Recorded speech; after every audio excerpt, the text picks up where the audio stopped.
જય શ્રી કૃષ્ણ। આજે આપણે વીણાસ કિચનમાં નવી મીઠાઈ બનાવવાની છે। જો કે જલ્દી કોઈએ નહીં બનાવી હોય છે। એકજો ટીકા મીઠાઈનું નામ છે।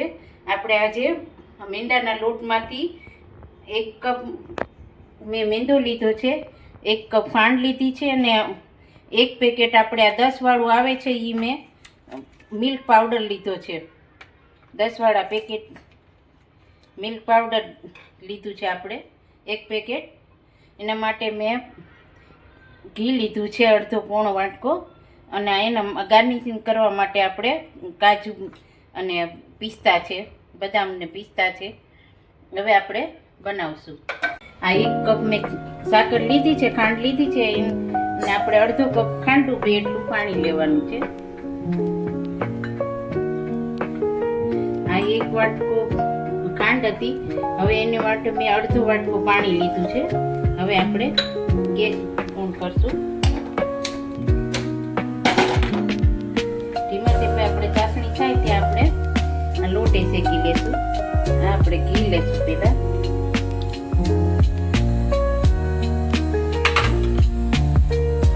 આપણે મેંદાનો લોટ ચાળી રાખ્યો છે આપણે।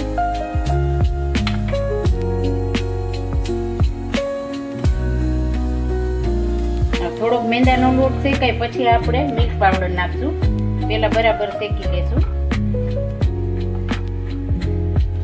આ મીઠાઈ છે ફરાળમાં નથી ખાવાની, આપણે ઉપવાસ હોય, કોઈ 11 એકાદશી કરતા હોય, આઠમ એવું લેતા હોય તો આપણે આ ફરાળમાં નથી ખાવાની, કારણ કે મેંદાનો લોટ છે। આપણે આમના વ્રતમાં આપણે તહેવાર આવે એમાં આપણે એન્જોય માટે કરવી હોય તો બનાવે, બાકી ફરાળમાં ઉપયોગમાં નથી લેવાની, મેંદાનો લોટ આવે છે એટલે। આપણે મિલ્ક પાવડર નાખશું। લોટ આપણો બરાબર શેકાઈ ગયો છે।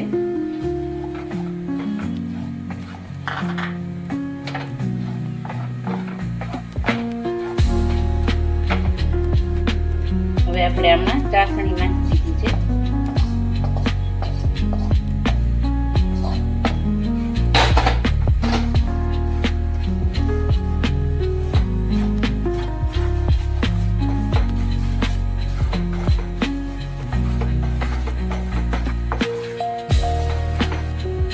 તૈયાર થઈ ગયું છે। હવે આપણે આને ઢાળી દઈશું।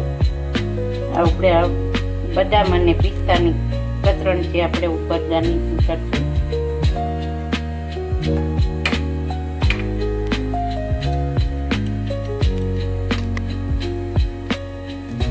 આપણી તૈયાર છે મીઠાઈ। આપણે પીસ પાડી લેશું। થોડું ઠંડુ થાય પછી આપણે પીસ પાડીએ તો સરસ પડે। ગરમ ગરમમાં પાડશું તો શેપ એનો બગડી જશે, એટલે આપણે થોડું ઠંડુ બરાબર થાય પછી જ આપણે કરશું।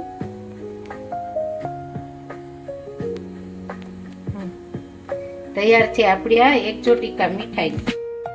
સરસ સરળ અને જલ્દી બની જાય ને સ્વાદમાં એ સરસ થશે, એટલે બનાવજો બધાએ અને કોમેન્ટ કરજો।